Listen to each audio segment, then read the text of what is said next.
9 भाई और हैं, देवभाग, देवश्रवा, अष्टक, ककुचक्र, वत्सधारक, संजय, श्याम, शमिक, गंडूस, ये 9 भाई और हैं।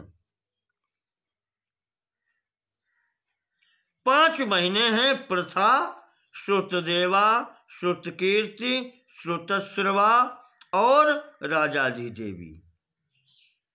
ये भगवान कृष्ण की बुआ है 5, ये प्रथा ही कुंती हैं, जिनके पुत्र पांडव इत्यादि हैं। इस प्रकार से यहां पर यह वर्णन है। राजा सूरसेन के कुंती नाम के एक मित्र थे। ये प्रथा जो पुत्री है, ये महाराज सूरसेन को उन्होंने गोद दे दी थी। उन्होंने इस कन्या को गोद लिया, इस कारण से एक कन्या कुंती कहलाई।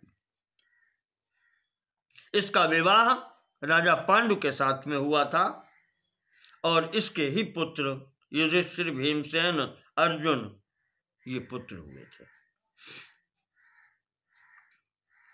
एक पुत्र और कुमारी अवस्था में प्राप्त हुआ था सूर्य के द्वारा, जो कर्ण था। यहां इसका भी वर्णन कर दिया है थोड़ा सा। इन्हीं कुंती की एक सौत सपत्नी कही जाती हैं माद्री थी, जिनके द्वारा नकुल और सहदेव नाम के 2 पुत्र हुए थे पांडु के। वसुदेव जी की जो दूसरी बहन है श्रुतदेवा, उनका विवाह वृद्धधर्मा से हुआ था, कारुष नरेश। इसका पुत्र, ये बुआ का पुत्र है, दंतवक्त्र हुआ था। शिशुपाल और दंतवक्त्र, जो रावण कुंभकर्ण प्रथम जन्म नहीं, हिरण्याक्ष हिरण्यकश्यप प्रथम जन्म, दूसरा जन्म रावण कुंभकर्ण और तीसरे जन्म में शिशुपाल और दंतवक्त्र, ये महाराज के भगवान के पार्षद जय विजय जो आए थे, उनकी स्थिति है। तो ये महादैत्य यहाँ पर भगवान की बुआ का लड़का यहाँ पर ये हुआ आकर के दंतवक्त्र हुआ। इसी प्रकार से श्रुतश्रवा जो बुआ थी, उनका विवाह चेदिराज दमघोष से हुआ था, जिसका पुत्र ये शिशुपाल था। ये भी बुआ का लड़का है। इसी प्रकार से ये अन्य भी जो हैं, श्रुतकीर्ति के साथ में केकयराज का विवाह हुआ था। उसके संतर्जन आज 5 पुत्र थे। राजाजी देवी जो बुआ जी थी, उनका विवाह अवंती देश यानी उज्जैन में हुआ था। उनके पुत्र थे बिंद और अनुबिंद। इनकी एक पुत्री थी, उसने भी भगवान कृष्ण से विवाह स्वयं कर लिया। तो इस प्रकार से यहां पर इन सब का बताया गया। शिशुपाल दंतवक्त्र तक की कथा यहां पर प्राप्त होती है।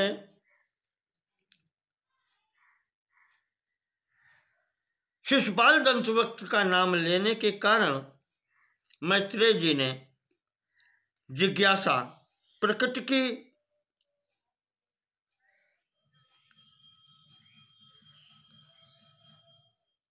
तो पराशर जी ने इसकी 3 जन्म की कथाएं सुनाई।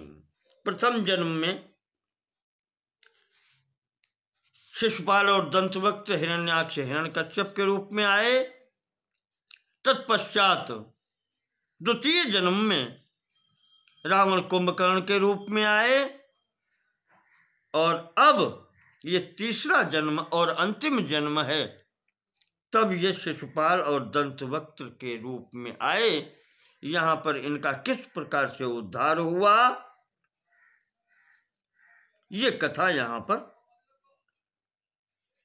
मैत्रेय जी को पराशर जी ने सुनाई।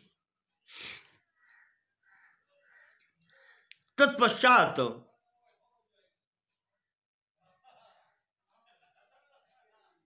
आगे बताया पराशर जी ने कि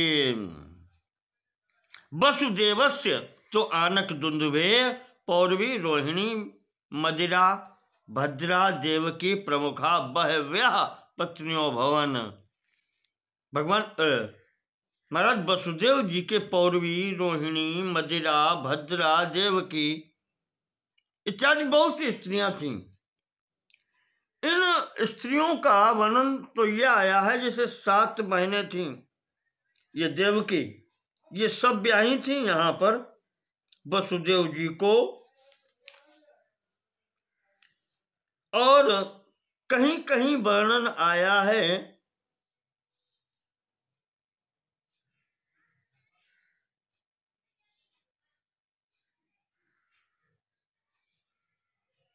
श्रीमद् भागवत के 10वें स्कंद के 84वें अध्याय में आया है पत्नी भी अष्टादश भी। वसुदेव जी की यहां पर 18 पत्नियां बताई गई हैं, और हरवंश पुराण के हरवंश पर्व में वसुदेव जी की 14 पत्नियां बताई गई हैं।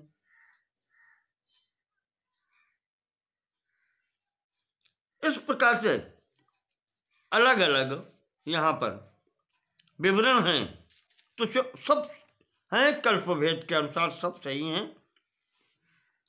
तो वही यहाँ पर बता रहे हैं पराशर जी की मैत्रेय जी रोहिणी जी से वसुदेव जी के बलभद्र, सठ, सारण और दुर्मद ये पुत्र हुए, और बलभद्र जी के भी पुत्र हुए रेवती से विशठ और उल्मुख, ये 2 पुत्र बलराम जी के हैं। साष्टि, मार्ष्टि, सत्य और धृति ये सारण के पुत्र हैं, और भद्राश्व, भद्रबाहु, दुर्दम और भूत ये रोहिणी जी की संतान हैं। वसुदेव जी की पत्नी जो मदिरा नाम है जिनका, उनके नंद, उपनंद और कृतक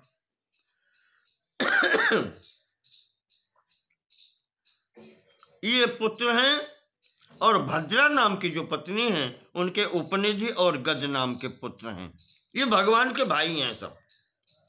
विशाली के गर्भ से कौशिक नामक केवल एक ही पुत्र है। देवकी के जो पुत्र हुए, जो पहले कंस के हाथों से मारे गए, कीर्तिमान, सुसेन, उदायु, भद्रसेन, ऋजुदास तथा भद्रदेव, ये 6 पुत्र कंस के द्वारा मारे गए थे। और तत्पश्चात शंकरसन जी का आगमन हुआ, और ये देवकी गर्भ से रोहिणी जी के गर्भ में पहुंचाए गए। इस कारण से ये दोनों के पुत्र कहे जाते हैं।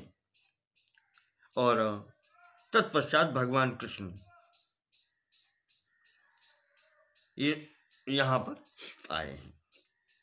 इसी समय भगवान की शक्ति भगवती वसुदेव जी के जो मित्र थे, गोकुल में रहने वाले वैश्य वंशावतंश नंद जी के घर में उनकी पत्नी के गर्भ से वो आदि शक्ति उत्पन्न हुई।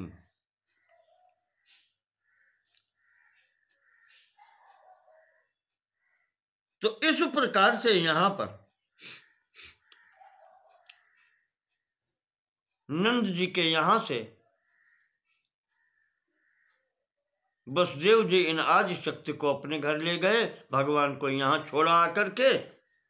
और आगे की कथा जो आपको पता ही है, भगवती भगवान के जन्म की सूचना दे करके कंस के हाथ से यहां से चली गई। आगे चलकर भगवान कृष्ण के कहते हैं 16,100 रानियां हुई, जिनमें से 8 मुख्य रानियां थीं जो पटरानी कही जाती हैं, सत्यभामा, जाम्बवती, रुक्मिणी इत्यादि।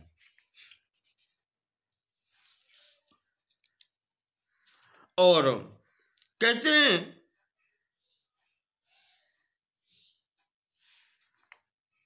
प्रत्येक के 10-10 पुत्र हैं और एक एक कन्या है। इस प्रकार से यहाँ पर भगवान के मुख्य बताए गए कि 13 पुत्र जो हैं मुख्य हैं, जिनमें से प्रद्युम्न, चारुदेशन, सांब ये प्रधान पुत्रों की गिनती है। इनमें से प्रद्युम्न ने अपने मामा रुक्मी की पुत्री रुक्मवती से भी विवाह किया था, जिससे अनिरुद्ध का जन्म हुआ। और अनिरुद्ध ने भी उन्हीं मामा जो कहते हैं रुक्मी के पौत्री रोचना से विवाह किया था, जिससे उनका पुत्र वज्र हुआ। इस रोचना, श्रीमद् भागवत में नाम रोचना दिया है, विष्णु पुराण में उसका नाम सुभद्रा भी दिया है। चलो जो भी हो, तो ये रुक्मी की पौत्री है, ये उससे वज्र नाम का पुत्र उत्पन्न हुआ। यह वज्र ही अंततः मथुरा के सिंहासन पर बैठा है।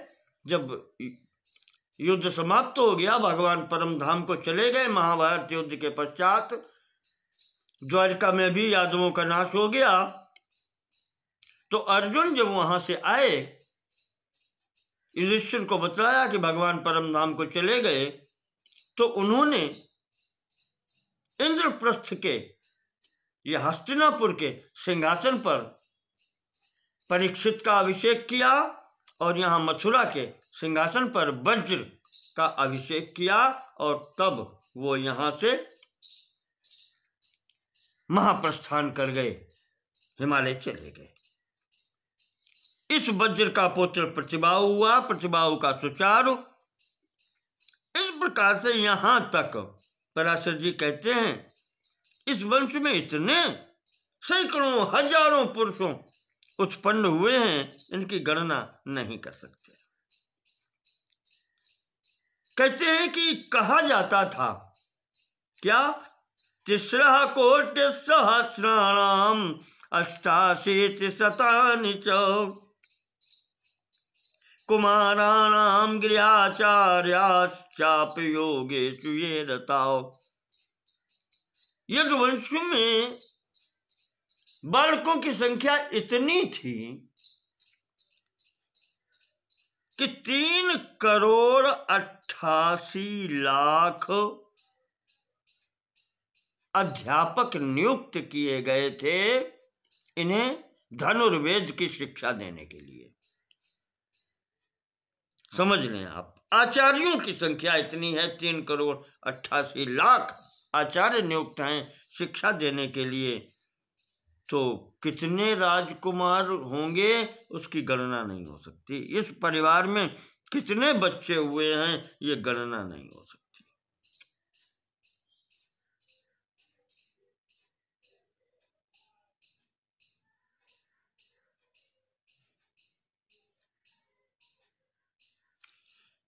कौन संख्या यादवों की कर सकता है? यत्र अयुता नाम अयुत लक्षणे, अयुक्त लक्षणे, यत्र अयुता नाम अयुत लक्षणास्ते सदा होगा।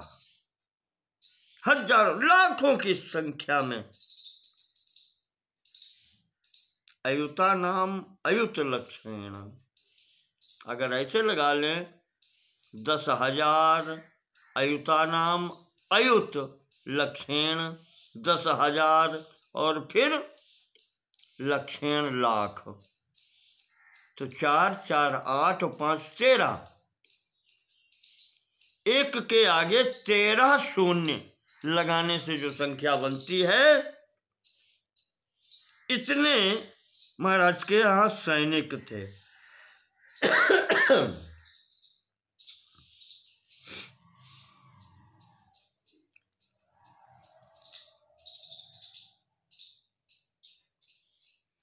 इस कुल में आकर के देवता भी आए और दैत्य भी आकर के आश्रय ले लिया कि यहाँ उनका कोई कुछ बिगाड़ नहीं सकेगा। इसी कारण अंततः भगवान ने यादव वंश का भी संहार कराया था, क्योंकि देवताओं को भी अपने धाम जाना था और दैत्यों का भी संहार होना था। कोई इनका संहार नहीं कर सकता था। भगवान ने उसी भाव से, निर्लेप भाव से रहते हुए यहाँ पर इन समस्त वीरों का, अपने वंश के भी वीरों का संहार करा दिया। ब्राह्मण श्राप दिला करके सबको शक्तिहीन कर दिया। 15वें अध्याय तक पराशर जी ने ये बताया कि जो इस प्रकार से वृष्णि वंश की उत्पत्ति और इसका संपूर्ण विवरण सुनता है, वो संपूर्ण पापों से मुक्त होकर के भगवान के पद को प्राप्त करता है। इति प्रसूतिम वृष्णीनाम यः शृणोति नरा सदा स सर्वैः पातकैर्मुक्तो विष्णुलोकम प्रपद्यते। तत्पश्चात संक्षिप्त विवरण ये यदुवंशियों का यहाँ तक पूर्ण किया। उसके बाद में तुर्वस के वंश का प्रयोग पूर्ण किया है, महाराज ययाति के पुत्रों का। तुर्वस वंश में थोड़ा सा वर्णन करके तुर्वस के पुत्र वन्य, वन्य का भार्ग, भार्ग का भानु, भानु का त्रयीशानु, त्रयीशानु का करंदम, करंदम का मरुत और मरुत निसंतान हुए हैं। इसलिए उन्होंने पुरु के वंश में जो राजा दुष्यंत हुए हैं उनको गोद ले लिया था, उनको ही अपना पुत्र स्वीकार कर लिया था। इस प्रकार से महाराज ये तुर्वस की जो संतानें थीं वो भी पुरु वंश का ही उन्होंने अंत में आश्रय ले लिया, क्योंकि इन्हें शासन तो मिलना नहीं था कहीं। इसी प्रकार से जो द्रुह नाम का पुत्र है शर्मिष्ठा का, ययाति का, उनका पुत्र बभ्रु था, बभ्रु का सेतु, सेतु का आरब्ध, आरब्ध का गांधार, गांधार का धर्म, धर्म का घृत, घृत का दुर्दम, दुर्दम का प्रचेता, प्रचेता का पुत्र शतधर्म। इसने उत्तर दिशा में मलेच्छों की तरफ जाकर के ये वहां का प्रतिनिधि या वहां पर उसने आधिपत्य अपना कायम किया। मलेच्छों में पश्चिम दिशा में चला गया, उत्तर दिशा में। अच्छा हाँ, उत्तर दिशा में गया है। इसके पश्चात अनु जो शर्मिष्ठा के पुत्र हैं, चौथे पुत्र अनु के पुत्र हुए सभानल, चक्षु और परमेश, 3 पुत्र हुए। सभानल का कालानल, कालानल का संजय, संजय के पुरंजय, पुरंजय के जन्मेजय, जन्मेजय के महासाल, महासाल के महामना और महामना के उशीनर तथा तितिक्षु, ये 2 पुत्र हुए। उशीनर के महाराज शिवी हुए और शिवी नृग, नर, क्रमी और वर्म, ये 5 पुत्र उशीनर के हुए हैं। उसमें से शिव के प्रसदर्भ हुए, सुवीर, केकय और मद्र के 4 पुत्र हुए। तितिक्षु का पुत्र रुषद्रथ हुआ, उसके हेम, हेम के सुतपा, सुतपा के बलि नामक पुत्र हुआ। इस बलि के जो रानी के गर्भ से अंग, वंग, कलिंग, सुहम और पौंड्र, ये 5 पुत्र उत्पन्न हुए।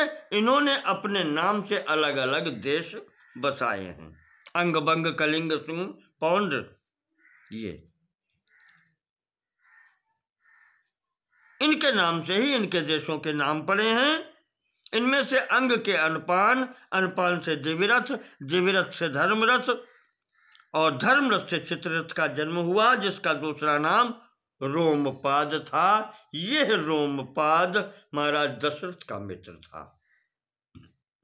और दशरथ जी की कन्या जो शांता थी वो इन्होंने गोद ली थी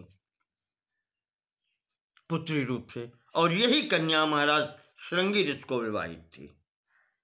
इन रोमपाद के फिर पुत्र हुए चतुरंग, चतुरंग के प्रचुलाक्ष, प्रचुलाक्ष के चंप, चंप के ने चंपा नाम की नगरी बसाई। इन चंप के हरियंग, हरियंग से भद्ररथ, भद्ररथ से बृहद्रथ, बृहद्रथ से बृहत्कर्मा, बृहत्कर्मा से बृहद्भानु, बृहद्भानु से बृहन्मना, बृहन्मना से जयद्रथ का जन्म हुआ। जयद्रथ की ब्राह्मण और क्षत्रिय के संसर्ग से उत्पन्न हुई थी पत्नी, वो इन्हें प्राप्त हुई थी। चलो, उससे विजय नामक पुत्र का जन्म हुआ। विजय के धृति, धृत के धृतव्रत, धृतव्रत के सत्यकर्मा और सत्यकर्मा के अतिरथ का जन्म हुआ। यही अतिरथ है, या इसको अधिरथ भी कहा जाता है। इसी अधिरथ को कर्ण प्राप्त हुआ था गंगा जी से बहते हुए। पिटारी में बंद ये बालक कर्ण, जो